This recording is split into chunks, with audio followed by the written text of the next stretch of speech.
Hello magic buddies, स्वागत है आप सभी का मैजिक एजुकेशन पर। आज हम हमारा डिजास्टर मैनेजमेंट का सेकंड पार्ट लेके आए हैं, जिसमें हम लोग फायर एंड लैंडस्लाइड के बारे में सीखेंगे। चलिए शुरू करते हैं। तो सबसे पहले हम लोग बात करेंगे फायर के बारे में।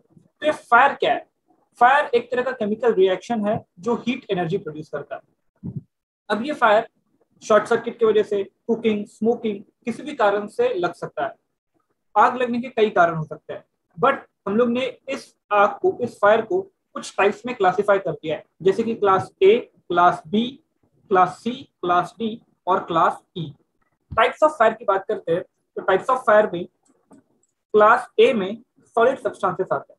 These are commonly flammable material are their fuel sources such as wood, cloth, coal, paper, etc. This fire can be put out with water. मतलब ये वो फायर है जो सॉलिड सब्सटेंस को लगती है, जैसे कि wood, cloth, coal, paper etcetera. और ये फायर हम लोग पानी के साथ बुझा सकते हैं। This fire can put out with the help of water. Class B में लिक्विड सब्सटेंसेस आते हैं कि लिक्विड सब्सटेंसेस जो फायर कैच कर सकते हैं, जैसे कि fire cause due to the flammable liquid such as petrol, oil, varnish, solvent, cooking oil, paint etcetera.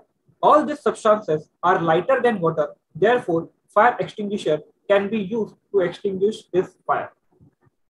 Class B में सारे लिक्विड सब्सटेंसेस आते हैं। लिक्विड यानी petrol, oil, varnish, solvent, cooking oil, paint etcetera. मतलब जब भी फायर इन सारी चीजों की वजह से लगता है तो हम उसे क्लास बी फायर कंसिडर करते हैं।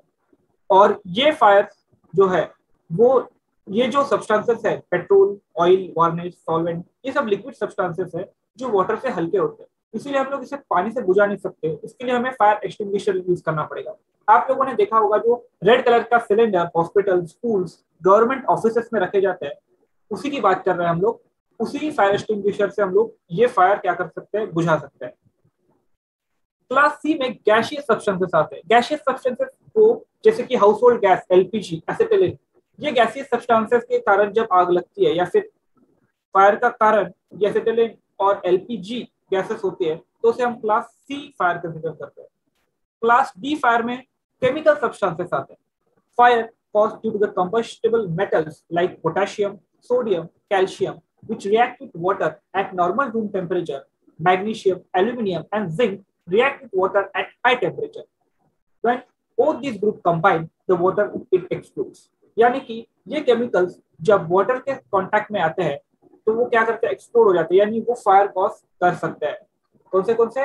Sodium, potassium, calcium. ये नॉर्मल रूम टेम्परेचर के वाटर के साथ रिएक्ट करके एक्सप्लोजन कर सकते हैं, जिसकी वजह से फायर कॉज हो सकता है। जबकि मैग्नीशियम, एल्यूमिनियम एंड जिंक ये ऐसे मेटल है जिनको हाई टेम्परेचर वाटर लगता है। अगर वाटर का टेम्परेचर हाई है और ये मेटल अगर उस टेम्परेचर, हाई टेम्परेचर वाटर के साथ अगर कांटेक्ट में आ जाते हैं तो वो एक्सप्लोड होंगे और फायर का रीजन बनेंगे। लास्ट क्लास ई में आता है electrical. A fire caused due to the electrical component is called as class E fire. यानी इलेक्ट्रिकल कंपोनेंट्स, यानी हमारे घर पे जो हीटर है, टेलीविजन है, रेफ्रिजरेटर है, उनमें जो वायर्स कनेक्शन दिए जाते हैं, इलेक्ट्रिकल कनेक्शन, उनमें जब आग लगती है, उनके कारण जब आग लगती है तो हम उसे क्लास ई में कंसिडर करते हैं। To extinguish such fire, power is cut off and non-conductive fire extinguishers like carbon dioxide fire, वो जो फायर एक्सटिंग्विशर होता है उसमें कार्बन डाइऑक्साइड ही होता है जो इस आग को, इस फायर को बुझाने में हम लोग हेल्प करते हैं या फिर यूज करते हैं। तो अभी तक हमने टाइप्स ऑफ फायर देखे। 5 तरह के फायर के टाइप्स है, class A, class B, class C, class T और क्लास ई। ऐसे 5 क्लासेस है। क्लास ए में सारे सॉलिड सब्सटेंस आते हैं, यानी जैसे wood, cloth, coal, paper etcetera.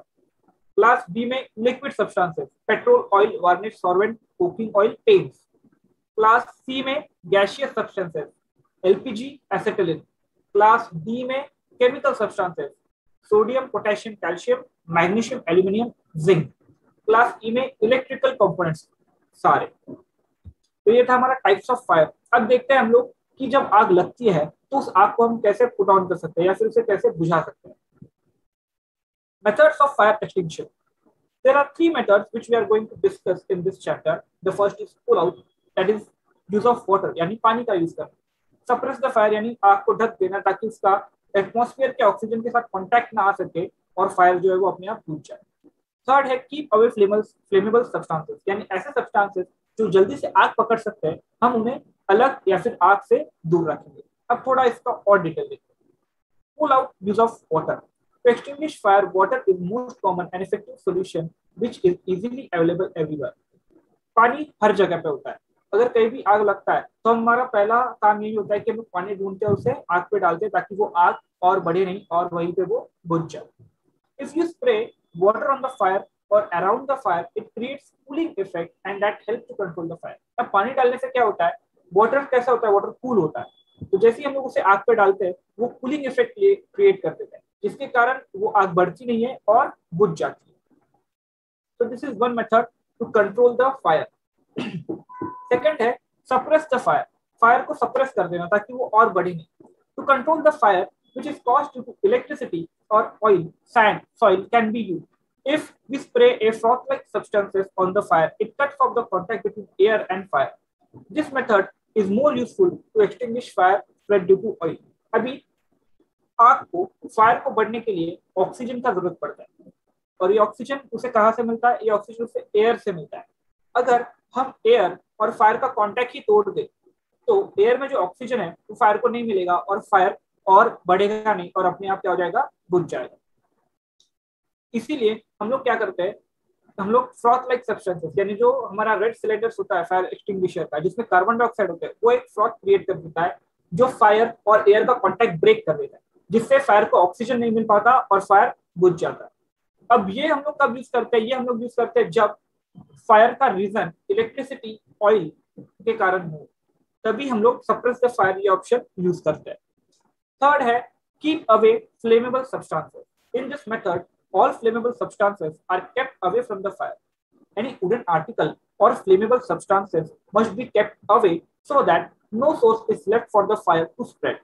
Stir-up pump is the best device to put out small fire. It sprays water in all directions around the fire. और third method क्या है, हम लोग जो भी फ्लेमेबल सब्सटेंसेस है यानी वुड का कोई ये है या फिर कर्टन्स है, क्लोथ्स है, उनको क्या करेंगे, जहां पे फायर लगा है वहां से उसे दूर कर देंगे ताकि फायर उन तक ना पहुंचे और फायर का इंटेंसिटी और ना बढ़ सके। इसी के साथ स्टीयर अप पंप यानी पानी वाटर का यूज करके हम लोग जहाँ पे आग लगा है वहां पे वाटर डाल के वो आग को कंट्रोल में ला सकते हैं। तो ये था मेथड्स ऑफ फायर एक्सटिंक्शन। अब देखते हैं प्रिकॉशंस एंड सेफ्टी मेजर। हम लोग को ऐसा क्या करना चाहिए कि आग पहले लगे ही ना, या फिर लग जाती है तो उसे हम लोग कैसे कंट्रोल करें। Develop the habit of switching off gas regulator when not in use, especially during night. जब भी हम गैस का यूज नहीं कर रहे हैं, हमारे घर में जो गैस होता है जिसपे हम लोग कुक करते हैं, वो जब भी हम लोग यूज नहीं कर रहे हैं तो उसे हमें क्या करना है, बंद कर देना है। रात को सोने से पहले उसका जो नॉब होता है वो ऑफ करके सोना है। Switch off electrical appliances when you are going out of the house. जब भी हम घर से बाहर जा रहे हो तो हमारे घर में जो भी इलेक्ट्रिकल अप्लायंस है उनके स्विच हमको क्या करने हैं, ऑफ करने हैं, ताकि कोई भी शॉर्ट सर्किट के कारण वहां पे आग ना लग सके। To make other alert and call them for help, shout loudly. तो जब भी हम आग देखते हैं तो हमें जोर जोर से चिल्लाना चाहिए आग आग, ताकि बाकी जो लोग हैं उनको भी पता चले कि यहाँ पे एक एक्सीडेंट हुआ है, यहाँ पे आग लगी है और यहाँ से हमें दूर जाना है। कॉल फायर ब्रिगेड, हम लोग फायर ब्रिगेड को कॉल करके बुला सकते हैं। Provide information how to use fire extinguisher. हमारे स्कूल्स में हम लोग को सिखाया जाता है कि कैसे हम लोग को फायर एक्सटिंग्विशर यूज करना है। अगर आग लगी है तो हम लोग उसे कैसे यूज करके वो जो फ्रॉथ है वो स्प्रेड करके आग को, फायर को कंट्रोल में ला सकते हैं। तो ये थे precautions and safety measures. Landslides and rift collapse. Natural cracks and fissure present in the hard rock causes their breaking. अब जो बड़े बड़े रॉक्स दिखते हैं, जैसे यहाँ पे देखो, यहाँ पे आपको भी क्रैक्स दिख रहे होंगे, उनमें नेचुरली कुछ क्रैक्स गिर जाते हैं, फिशर्स गिर जाते हैं, यानी उनमें दरारें आ जाती है।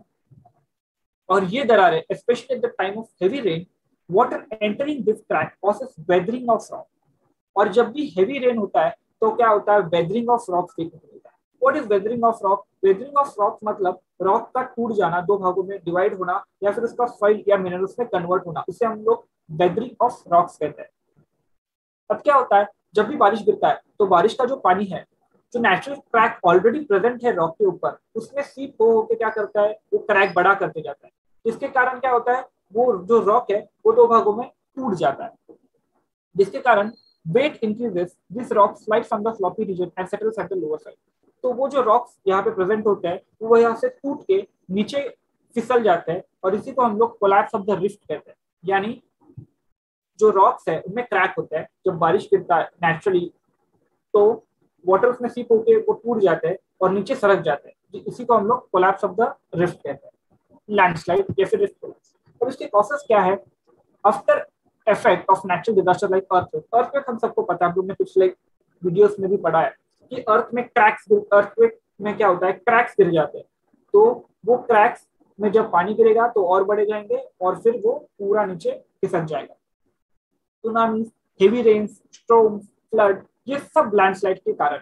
इसके अलावा unlimited cutting of tree causes soil erosion. अभी सॉइल इरोशन से ये कैसे कनेक्टेड है? जब हम ट्रीज कट करते हैं तो सॉइल इरोड हो जाता है। सॉइल इरोशन मतलब क्या? सॉइल का अपर जो फर्टाइल लेयर होता है वो निकल जाता है, जिसके कारण सॉइल जो है वो लूज हो जाता है और लूज सॉइल इजीली स्लाइड हो सकता है नीचे। While building road, mountains, there is a lot of digging that makes the mountain weak. जब भी कंस्ट्रक्शन होते हैं, अगर कोई माउंटेन बीच में तो उसे तोड़ा जाता है, उसे खोदा जाता है, तो तब क्या होता है, वो जो माउंटेन के जो रॉक है वो वीक हो जाते हैं, जिसके कारण भी लैंडस्लाइड हो सकते हैं। अब इसके इफेक्ट क्या होते हैं? River gets flooded and change their path. जैसे ही वो पूरा माउंटेन नीचे खिसका, समझो वहां पे रिवर फ्लो हो रहा है, तो वहां पे अगर जब वो पूरा माउंटेन नीचे आएगा तो वो रिवर को क्या कर देगा? ब्लॉक कर देगा, और इवेंचुअली वहां पे वाटर लेवल जो है राइज होते जाएगा और जो आसपास का एरिया है वो फ्लड हो जाएगा। Displacement of waterfall and formation of artificial reservoirs. जब ऐसा लैंडस्लाइड होता है तो नेचुरली जो वाटरफॉल का जो रूट होता है वो चेंज हो जाता है, जिसके कारण वाटर दूसरे एरिया में इकट्ठा होने लगता है और वहां पे आर्टिफिशियल पॉन्ड्स एंड लेक्स तैयार हो जाते हैं। There is a life and financial loss on large scale as trees, building, rocks on sloppy areas collapse on low-lying lands. भारी पैमाने पे लाइफ का लॉस होता है और फाइनेंशियल लॉस भी होता है। जब भी लैंडस्लाइड होता है तो नीचे जो भी घर वगैरह रहेंगे, हाउसेस रहेंगे, बिल्डिंग्स रहेंगे, उन पूरे पे क्या हो जाता है? वो लैंडस्लाइड हो जाता है, जिसके कारण बहुत ज्यादा फाइनेंशियल लॉस हो जाता है, पब्लिक ट्रांसपोर्ट रुक जाता है। Landslide affect the traffic. अगर माउंटेन में अगर लैंडस्लाइड हो जाता है और जो घाट्स होते हैं जिसमें रोड्स कंस्ट्रक्टेड है माउंटेन्स के ऊपर, तो अगर वहां पे लैंडस्लाइड हो गया तो रोड का कनेक्टिविटी क्या हो जाता है? ब्रेक हो जाता है, जिसके कारण दोनों साइड हम लोग को ट्रैफिक जैम देखने को मिलेगा। Landslide destroy the plant on it. जब भी लैंडस्लाइड होता है तो उस माउंटेन पे या फिर उस एरिया में जो भी प्लांट्स होते हैं उन पे उसका एडवर्स इफेक्ट देखने को मिलता है। वो भी प्लांट्स, वहां पे जो भी प्लांट्स होते हैं वो क्या हो जाते हैं? मर जाते हैं। तो ये था फायर एंड लैंडस्लाइड। होप आप लोगों को ये लेक्चर अच्छा लगा हो। अगर आपको ये लेक्चर अच्छा लगा तो वीडियो को लाइक कीजिए, कमेंट कीजिए, चैनल को सब्सक्राइब कीजिए और अपने दोस्तों के साथ भी ये वीडियो शेयर कीजिए। Thank you very much.